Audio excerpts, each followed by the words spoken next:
안녕하십니까. 김종상의 정치인문학입니다.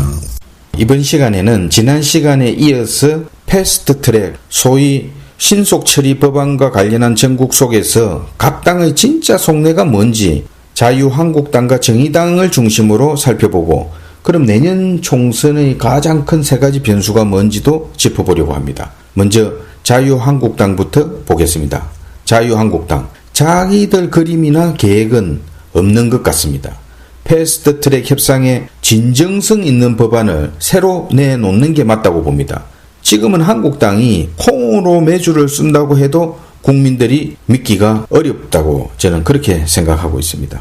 결사항전으로 이번에 결집은 좀 되었지만 앞으로도 그렇고 실컷 하고도 자칫 똥바가지를 다 덮어 쓸 수 있다는 점 명심해야 합니다. 한국당 해산과 관련한 지금 청와대 청원 숫자를 한번 보십시오. 아마 제가 볼 때 자유한국당 자기들도 속으로 깜짝 놀랐다고 봅니다. 황교안 대표도 당내 여러 가지 목소리가 나올 텐데 어느 쪽에 장단을 맞출지도 어리둥절할 수 있습니다. 저는 단호히 말합니다. 이번 기회에 당을 해체하고 새로 판을 짜는 게 어떻겠나. 시간은 충분히 있다고 봅니다. 아니면 해체에 버금가는 혁신안을 내놓아라. 천막 당사에 지금 간다고 하는데 투쟁만 가지고는 안 된다는 게 저희 판단입니다. 박근혜 탄핵을 몰고 온 1차 원인이 된 보수 세력들의 내분과 분열, 그 사람들이 그대로 그 안에 다 있고 지금도 그런 의견들이 전부 잠복해 있다고 저는 판단하고 있습니다.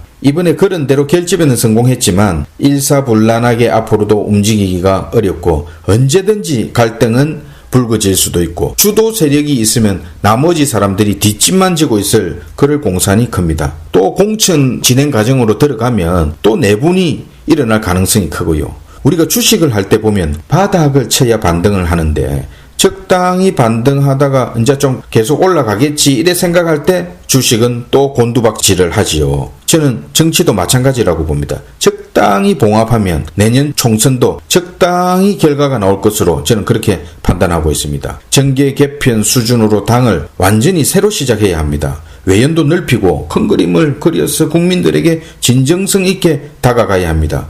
결단 시기를 놓치면 내년 총선은 말할 것도 없고 정권 창출 어렵습니다. 저는 이게 국민의 명령이고 또 대한민국 정치의 미래가 달려있다고 봅니다. 한 가지 더 얘기 드리면 이번 국회 난장판에 고발당한 의원들, 정청래 전 의원이 쓰나미가 될 수 있다고 했는데 저도 거기에 동의합니다. 잘못하면 여당에 질질 끌려다닐 수도 있고요. 대책이 필요합니다. 마지막으로 정의당, 한마디로 최고의 수혜자가 되었는데요. 싸움은 민주당이 대신해주고 정의당은 아마 그래서 속으로는 독자적으로 국회의원 20명을 만든다. 그래서 교섭단체가 될 때까지는 숨을 죽이고 있자. 이렇게 아마 내부적으로 작전을 짜고 있을 수도 있습니다. 정의당이 지금 바른미래당이나 민주평화당을 제치고 제3 이미지를 굳힌 것도 어떻게 보면은 맞다고 봅니다. 민주당도 이런 정의당의 역할을 내심 좋아하고 있고요. 정의당, 그러나 제가 볼 때 이제는 책임도 같이 지고 균형감도 키워야 미래가 있다고 저는 판단하고 있습니다. 내년 총선을 앞두고 정치권이 지금 한 편의 드라마를 방불케 하고 있습니다. 그럼 내년 총선의 가장 큰 세 가지 중요한 핵심 포인트가 뭔가? 저는 첫 번째가 경제 문제라고 보고 있습니다. 이 경제가 하나의 변수가 될 수 있고, 그 다음 외교 문제인데 남북 문제, 또 북미 협상, 북한의 움직임 등 이런 외교 문제가 하나의 변수고, 나머지 남은 하나의 변수가 어느 당이 과연 더 혁신적이고 신선하게 과감하고 신속하게 정계 개편 또 정치 개혁을 진정성 있게 추진하고 국민들에게 설득하느냐, 여기에 저는 내년 총선의 결과는 물론이고 다음 대권도 그 향배가 달려있다고 저는 생각하고 있습니다. 우리 국민들 선택을 위해서 정치인들 못지않게 많은 문제에 관심을 가지고 있고 또 정치권을 더 냉정히 지금 지켜보고 살펴보고 있다는 점 명심하기 바랍니다. 정치인문학 김종상이었습니다.